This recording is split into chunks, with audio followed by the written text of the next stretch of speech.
Fala galera, tudo bem com vocês? Eu sou o Raul da AbrilEduca.com e na aula de hoje nós vamos falar sobre a população do continente asiático.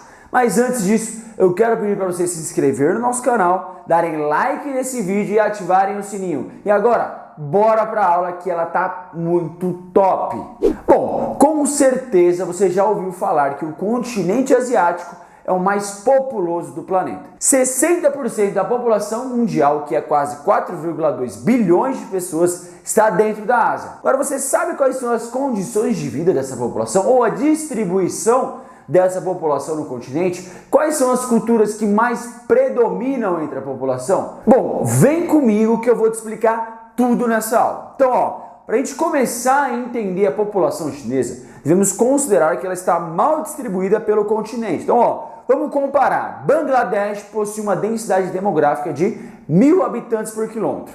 E existem áreas como a Sibéria ou como o Himalaia que registram a densidade inferior a 10 habitantes por quilômetro. Ou seja, olha essa má distribuição da população. Então já temos um fato aqui. Então, o continente asiático, gente, é um continente que possui grandes aglomerações urbanas. Essas aglomerações se concentram principalmente na China, no Vietnã, na Indonésia e na Filipinas e na Índia, certo? Historicamente, gente, as populações começaram a se concentrar nas beiras dos rios, como foi o caso dos rios Tigres e Eufrates no Oriente Médio.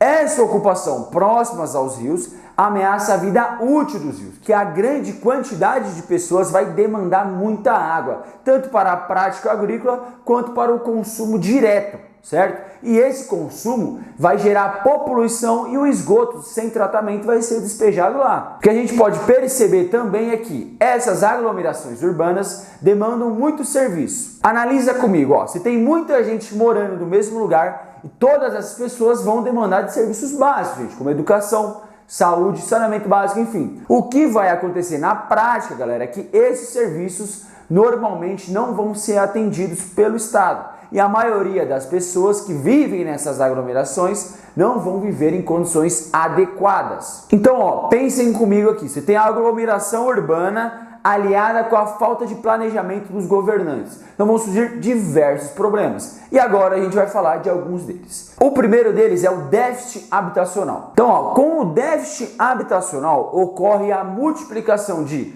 favelas e de cortiços. Também outros tipos de habitações precárias. Isso vai acontecer em áreas abandonadas dos centros urbanos ou também nas periferias mais afastadas. A precarização de serviços de infraestrutura também vai ocorrer pela falta de investimentos públicos nesse serviço de infraestrutura. Então, creches, escolas, hospitais, postos de saúde e áreas públicas de lazer são extremamente ruins, pois há uma superlotação e, lógico, a falta de investimento no governo. A mobilidade urbana vai ser outro problema. Então, geralmente as opções existentes de transporte público também não são suficientes para a quantidade de usuários. Então, com essa má condição de transporte coletivo, a galera vai usar o quê? O carro, certo? Que é um transporte individual, e isso vai contribuir para aumentar o trânsito nessas grandes cidades e também o congestionamento. Então, gente, diante desse alto contingente populacional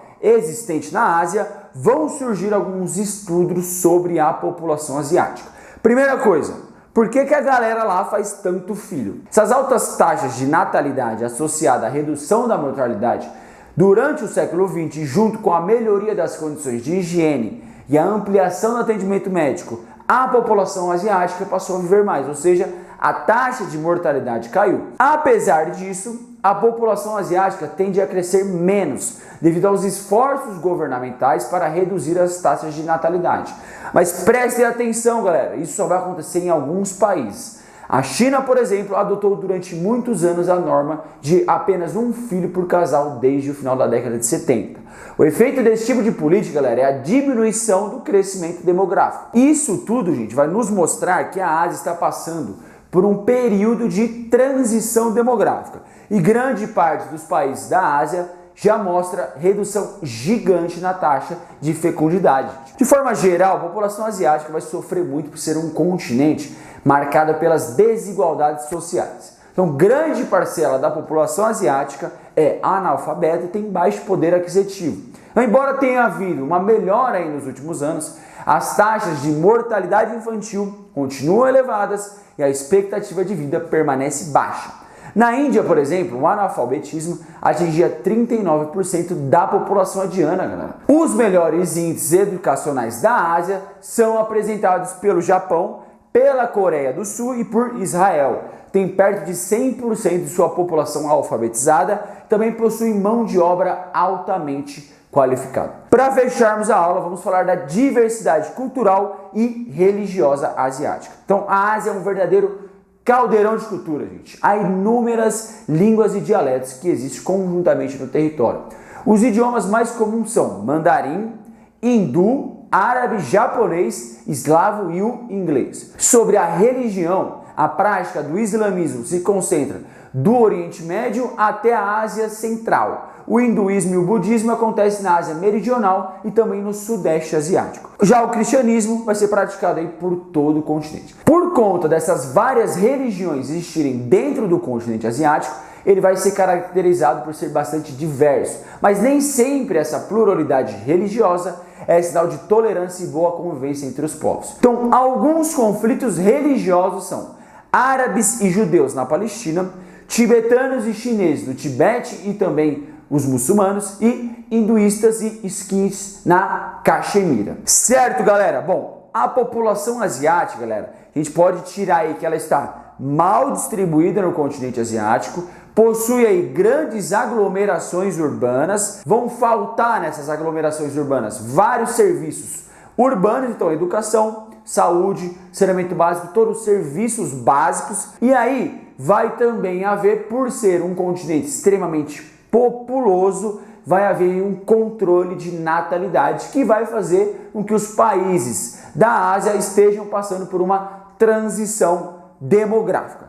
Certo, galera? Para fechar a aula, eu quero só dar um recadinho para você. Se você está aí na escola e está com dificuldade de entender geografia, história, matemática, português, vem com a gente aqui do brioeduca.com, clica nesse link, conhece nosso site, a nossa plataforma, que você vai se apaixonar e a gente quer muito estar com você para te ajudar nessa caminhada. Certo, galera? Eu espero que vocês tenham gostado e até a próxima.